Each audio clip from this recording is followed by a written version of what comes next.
Hai akak abang, untuk video hari ni Ali nak tunjuk dekat akak abang dengan kita punya ground sheet daripada Utan King.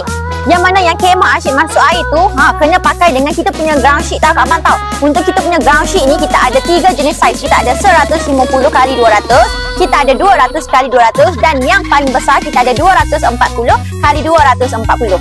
Untuk kita punya ground sheet ni waterproof tau. So kalau akak abang punya kemah tak waterproof, akak abang boleh sahaja lapikkan ground sheet ni dekat bahagian bawah kemah dekat luar.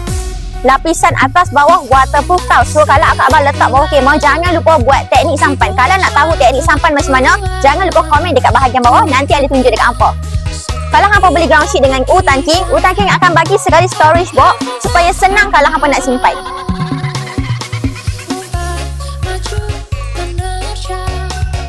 Dan kita punya ground sheet ni dia sangat ringan. So kalau akak abang berminat dengan kita punya ground sheet ni, jangan lupa grab dekat bag aku dekat bawah sekarang tau. Bye bye, see you korang dekat next video Alia.